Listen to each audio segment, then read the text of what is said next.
தமிழ்நாட்டிலிருந்து ஒரு பிரதமர் வர வேண்டாமா? ஆத வச்சுனா ராக்குடு. பத்த வச்சுட்டே பரட்டங்கிற போது கொளுத்தி போட்டார் மனுஷன். இது எங்கெங்கெல்லாம் பத்திட்டு எரியவே தெரில. ஸோ ஆனால் நல்லா இருந்துச்சு.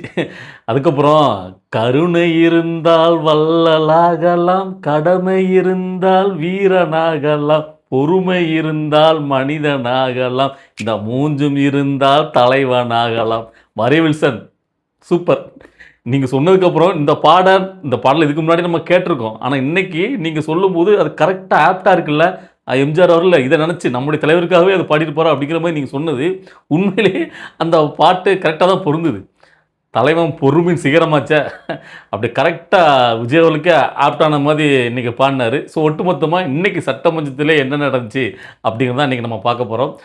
அதாவது ரீசெண்டா என்ன பண்ணுவாங்க, இந்த பிக் பாஸ பார்த்துட்டு அவங்க ரிவ்யூ சொல்லிட்டு அலைவாங்க. நாம வந்து பார்த்தீங்கன்னா சட்டமன்றத்தில பார்த்துட்டு அத பத்தி பேசுறதே இப்போ எல்லாம் இன்ட்ரஸ்டிங்கா போயிட்டு இருக்கு. ஸோ அதே மாரி தான் இன்னைக்கும் நிறைய பேர் காத்துட்டு இருப்பீங்க. ஸோ இன்னைக்கு சட்டமன்றத்தில என்னென்ன நடந்துச்சு அப்படிங்கிறத விலாவாரியா இந்த வீடியோல பார்க்க போறோம். ஸோ ஸ்கிப் பண்ணாம ஃபுல் வீடியோவும் பாருங்க. அதாவது இன்னைக்கு ஆரம்பத்திலேயே அதிரடியாக நம்முடைய முதலமைச்சர் விஜய் அவர்கள் ஒரு வரலாற்று சம்பவத்தை படைச்சிருக்காரு. அதாவது பெண்களுக்காக ஒரு தீர்மானம், தனி தீர்மானம். அதாவது அரசியல்ல பெண்களுக்கான இடஒதுக்கீடு 33% குடுத்தே தீரணும். இதுக்கு முன்னாடியே பெண்களுக்கு வந்து பார்த்தீங்கன்னா 3ல 1 பங்கு பெண்களுக்கு நாங்க குடுப்போம் அப்படி இப்படி என்னதான் நீங்க சட்டங்கள பேசினாலும், வாய் வழியா பேசினாலும், இன்னும் பார்த்தீங்கன்னா முறையா அவங்களுக்கு இந்த பிரதிநிதித்துவம் குடுக்கப்படவே இல்ல அரசியல்ல. அவங்கள இன்னும் ஒதுக்கி வச்சு தான் இருக்கீங்க. நம்ம நாட்ல ஆண்களுக்கு பாதி பெண்கள் இருக்காங்க. இருந்தும் அவங்களுக்கு அந்த முறையான அந்த சமூக நீதி கிடைக்கப்பெறல. இது அவங்களுக்கான சலுகைலாம் கிடையாது. அவங்களுக்கு உண்டான ஜனநாயக உரிமை. இத குடுத்தே ஆகணும் அப்படின்னு ஒன்றிய அரசுட்ட இதன் மூலமாக நான் வலியுறுத்தி கேட்டுக்கிறேன்னு சொல்லி பெண்களுக்கு அரசியல்ல 33% இடஒதுக்கீடு குடுத்தே ஆகணும்னு சொல்லிட்டு அவர் ஒரு தீர்மானத்தை நிறைவேற்றினாரு. உண்மையிலே அது பெரிய விஷயம். அதாவது எப்பவுமே அவர் வந்து பார்த்தீங்கன்னா, அவங்களுக்கு உண்மையிலே அதாவது நம்ம நாட்டு பெண்களுக்கு அண்ணனாகவும், தம்பியாகவும், மகனாகவும் தான் வாழ்ந்துட்டே இருக்காரு. மனுஷன் அதில தான் சொல்றாரு, நம் பெண்கள் தான் நம்ம நாட்டினுடைய கண்கள். ஓகேவா? ஒரு வீட்டில ஒரு பெண் எப்போ வந்து பார்த்தீங்கன்னா, தனியா அவங்க வந்து பார்த்தீங்கன்னா, ஒரு சாதனைய படைக்கிறாங்களோ, பொருளாதார மேலே போறாங்களோ, அப்போ தான் ஒட்டுமொத்த குடும்பமும் அது வந்து பார்த்தீங்கன்னா, வளரும், மேலோங்கி வரும். இப்போ பார்த்தீங்கன்னா, இந்த நம்ம நாட்டு அதாவது பாட்டிமார்கள், தாய்மார்கள், தங்கைமார்கள், எல்லா சகோதரிகள் எல்லாராலையும் தான் நான் இதுக்கு முன்னாடியும் இருந்த இடத்துக்கும் அவங்க தான் காரணம். இப்போ நான் இருக்கிற இடத்துக்கும் அவங்க தான் காரணம்.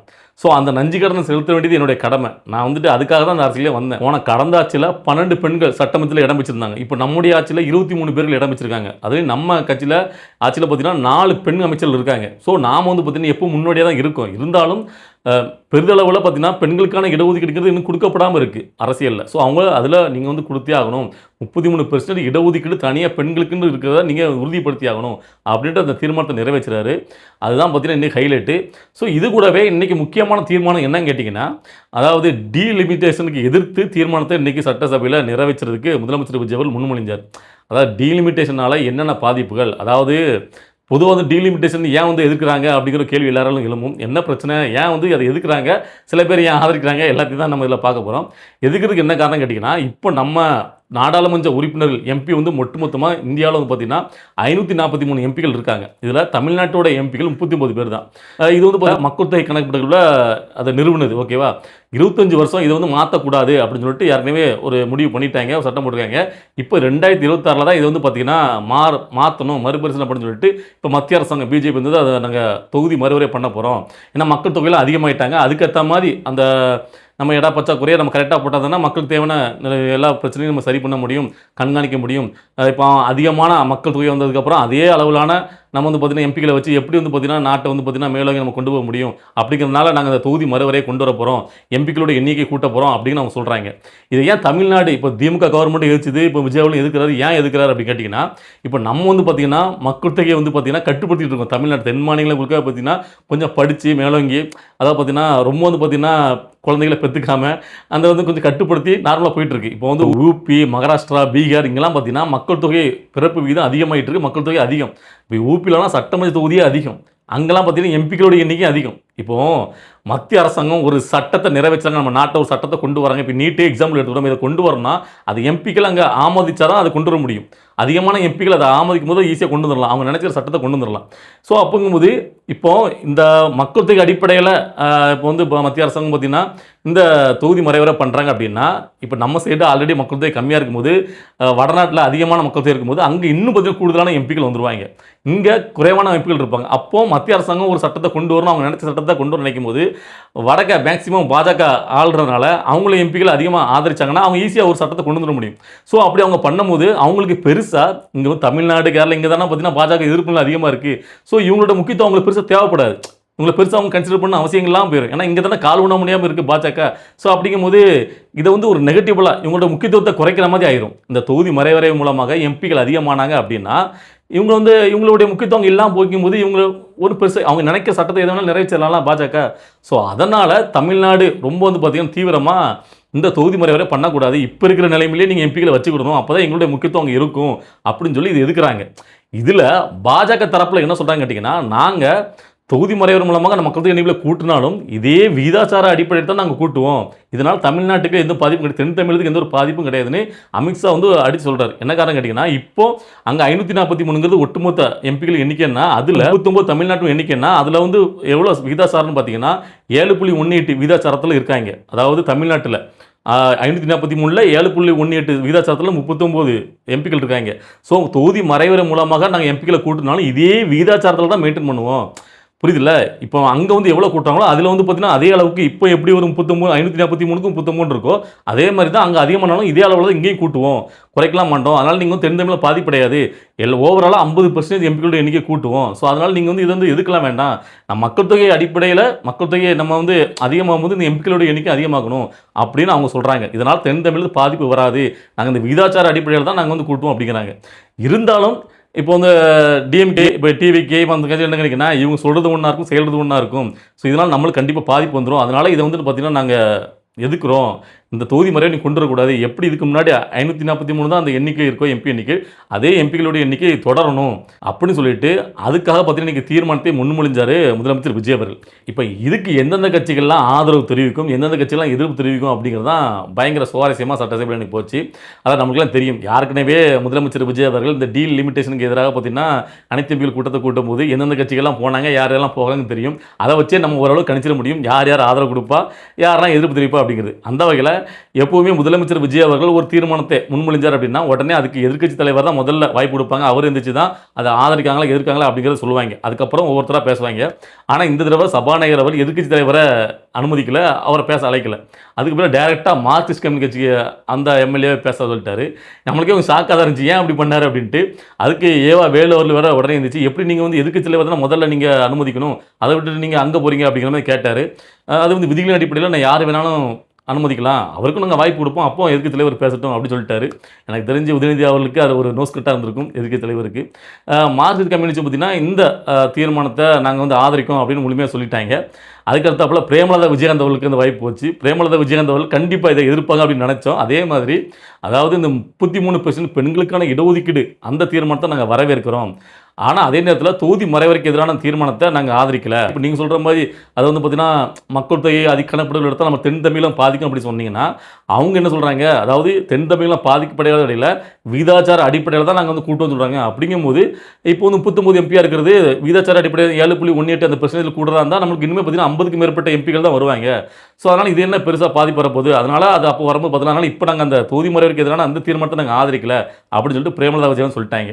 அதுக்கப்புறம் வந்து பார்த்தீங்கன்னா பாட்டாளி மக்கள் கட்சி அவங்க வந்து பார்த்தீங்கன்னா 2 தீர்மானத்தையும் எதிர்த்துட்டாங்க, ஆதரிக்கல. அதாவது பிரேமலதா விஜயகாந்த் அவர்கள் அந்த பெண்களுக்கான இடஒதுக்கீடு அதை மட்டும் ஆதரிச்சாங்க, இவங்க அதையும் ஆதரிக்கல. என்ன காரணம் சொன்னாங்க கேட்டிங்கன்னா, அதாவது மத்திய அரசாங்கம் கொண்டு வரக்கூடிய அந்த மறு தொகுதி இந்த சீரமைப்புங்கிறது பார்த்தீங்கன்னா இப்போ நீங்கள் சொல்லக்கூடிய அந்த 33% அந்த பெண்களுக்கு கிடைக்கக்கூடிய இடஒதுக்கீடு விடவும் அவங்க சொல்கிற மாதிரி மறு சீரமைப்பு பண்ணும்போது 50% நாங்கள் ஒவ்வொரு மாநிலத்துக்கும் நாங்கள் கொடுக்கோம், அதனால் எந்த ஒரு பாதிப்பும் ஏற்படாது, தென் தமிழுக்கு பாதிப்புலாம் ஏற்படாது, அதே விகிதாச்சார அடிப்படையில் தான் நாங்கள் வந்து எம்பிக்கள் எண்ணிக்கையை நாங்கள் கூட்ட போகிறோம். அப்படிங்கும்போது அதன் மூலியமாக கிடைக்கக்கூடிய அந்த பெண்களுக்கான இடஒதுக்கீடு அதிகமாக இருக்கும். ஸோ அதனால் நீங்கள் சொல்லக்கூடிய 33% விடவும் அது அவங்க கொடுக்குறது 50% அதிகப்படுத்தும் போது இன்னும் அதிகமான எண்ணிக்கையில் அங்கே வந்து பெண்களுக்கான இடஒதுக்கீடு முன்னுரிமைலாம் கிடைக்கும். ஸோ அதனால் இது வந்து தேவையில்லாது.